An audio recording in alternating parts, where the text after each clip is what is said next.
UP के नैमिषारण्य स्थित कालीपीठ में मंगलवार को यूपी की राज्यपाल आनंदीबेन पटेल ने श्रीमद् भागवत कथा का श्रवण किया। इस दौरान अंतर्राष्ट्रीय भागवत कथा व्यास रमेश भाई ओझा ने भागवत कथा सुनाते हुए बताया कि संसार में जीव जागता, सोता और स्वप्न देखता है। इन तीनों परिस्थितियों में जीव को सुख और दुख का अनुभव होता है। एकमात्र सत्य स्वरूप परमात्मा की शरण से ही जीव को विश्राम मिलता है। इस दौरान कथा सुनने के बाद राज्यपाल आनंदीबेन पटेल ने अपने विचार व्यक्त करते हुए क्या कहा, आइए पहले उसे सुन लेते हैं। आपको मैं चरण स्पर्श भी करती हूँ और वंदन भी करती हूँ।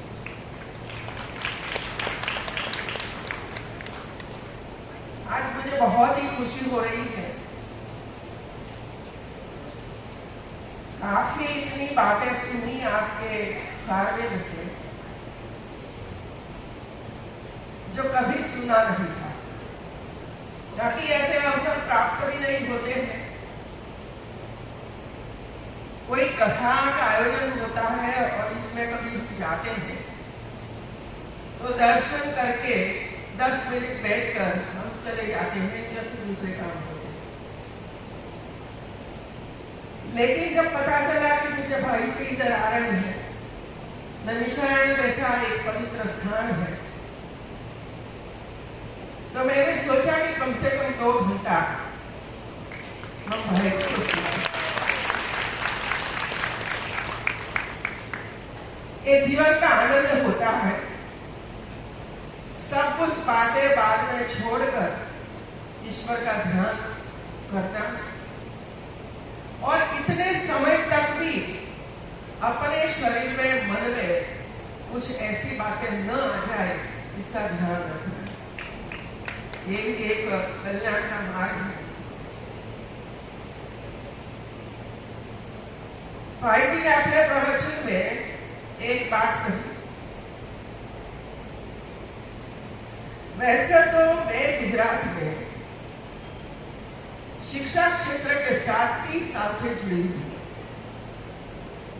और इसके बाद मैं शिक्षा मंत्री बनी। मुझे याद है कि मैं डांग डिस्ट्रिक्ट, मतलब पूरा डांग आदिवासी भाई बहनों का प्रदेश है। मैं काफी जगह पर जाती थी। वैसे ही डांग डिस्ट्रिक्ट में भी सभी स्थानों पर स्कूल की स्थिति क्या है वो देखने के लिए जाती थी। जब मैं सापुतारा पहुंची, बड़ा स्थान है, पर्यटन स्थल भी, जंगल भी है और वहां शिक्षा का क्षेत्र भी अच्छा है। जब मैं लगभग दोपहर 12 बजे 1 बजे वहां पहुंची स्कूल देखने के लिए, सरकारी स्कूल, तो वहां बच्चे ही नहीं थे। टूटी फूटी स्कूल थी, इतना बड़ा मैदान था, सब खाली था। हॉस्टल थी लेकिन बच्चे नहीं थे। 8-10 बच्चे इधर उधर घूमते थे। बच्चों को मैंने पूछा तो सभी बातें ध्यान में आई कि इधर स्कूल जैसा है ही। अभी ऐसे आदिवासी विस्तारों में घूमकर मुझे पता चला कि ऐसे रिमोट एरिया में कोई टीचर रहना नहीं चाहता है। बच्चे पढ़ने के लिए तैयार हैं और हम सब ये मानते हैं कि उनकी शिक्षा अच्छी होनी चाहिए। तो मैंने एक नियम बनाया और नियम ये था कि पूरे गुजरात में जहां 10वीं और 12वीं कक्षा का रिजल्ट, बोर्ड का रिजल्ट 30% से कम आता है और लगातार आ रहा है, ऐसी स्कूलों को, अच्छी संस्थाओं को सौंप देना चाहिए। ये मैंने निर्णय किया। हंगामा हुआ,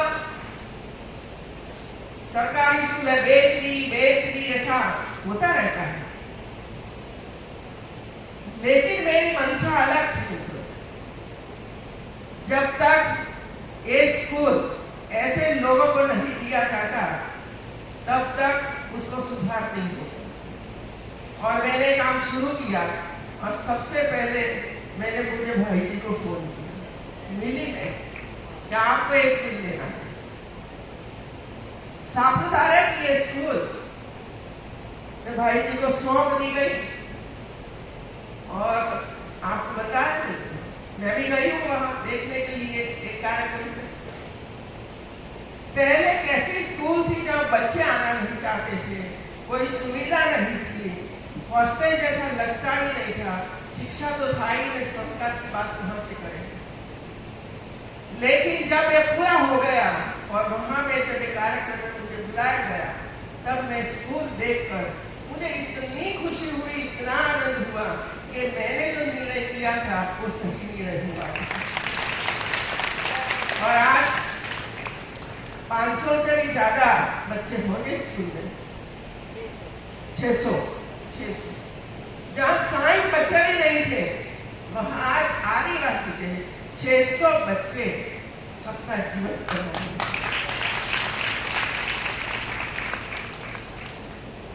शिक्षा क्षेत्र में सबसे ज्यादा काम करने वाली भाई जी की संस्था है, चाहे आप पोरबंदर देखो, वहां संस्कृत विद्यापीठ चलती है, आप उनके नेटिव प्लेस देवका वहां भी प्राइमरी स्कूल सरकार की वही चलाते हैं और एक बड़ी स्कूल बनाई है, कल्पना नहीं कर सकते, शायद 1000, 1500, 2000 से भी ज्यादा बच्चे होंगे। और रिमोट एरिया की बच्चियां, घर में खाने का अवसर नहीं है, कुछ नहीं है, ऐसे बच्चों को पढ़ाने का काम, संस्कार देने का काम और अच्छा जीवन देने का काम मुझे भाई जी करता है। श्रीमद् भागवत कथा के तीसरे दिन कथाव्यास रमेश भाई ओझा ने बताया कि ऋषि पुत्र के श्राप से परीक्षित को 7 दिन में मृत्यु का श्राप मिला और परीक्षित को सुखदेव जैसे गुरुदेव मिलने पर 7 दिनों में मोक्ष की प्राप्ति हुई। इससे पूर्व नैमिषारण्य के कालीपीठ के कथा हाल पहुंचने पर आयोजक एवं काली पीठाधीश्वर गोपाल शास्त्री ने अंगवस्त्र भेंट कर राज्यपाल का स्वागत किया। तत्पश्चात काली माता का पूजन अर्चन किया। इसके बाद कथा पंडाल पहुंची राज्यपाल का स्वागत व्यासपीठ रमेश भाई ओझा ने किया। कथा व्यास ने कहा कि राज्यपाल आज श्रोता बनकर भागवत कथा का श्रवण करेंगे। प्रथम सत्र की कथा सुनने के बाद राज्यपाल आनंदीबेन पटेल, काली पीठाधीश गोपाल शास्त्री, भास्कर शास्त्री, विधायक रामकृष्ण भार्गव, भाजपा जिलाध्यक्ष राजेश शुक्ला, मुनीन्द्र अवस्थी, बिंद्रा प्रसाद अवस्थी ने भी भागवत की आरती उतारी। इस मौके पर मिश्रिक विधायक रामकृष्ण भार्गव, डीएम अनुज सिंह, एसपी चक्रेश मिश्र, भाजपा जिलाध्यक्ष राजेश शुक्ला, एडीएम राम भरत तिवारी, अपर पुलिस अधीक्षक दक्षिणी NP Singh, SDM Misrikh Ajay Tripathi, SDM Anil Kumar Rastogi, CO Sushil Kumar Yadav, पूर्व जिला पंचायत उपाध्यक्ष मुनीन्द्र अवस्थी आदि मौजूद रहे। शिक्षा के क्षेत्र में जनपद का अग्रणी संस्थान विद्यानिकेतन फार्मेसी एवं विद्यानिकेतन डिग्री कॉलेज, कुतुबनगर, सीतापुर। सत्र 2023-24 के लिए डी फार्मा एवं बीए में प्रवेश के लिए शीघ्र संपर्क करें। सत्र 2022-23 में डी फार्मा का रहा उत्कृष्ट परीक्षा फल। सभी 90% छात्र छात्राएं प्रथम श्रेणी में हुए उत्तीर्ण।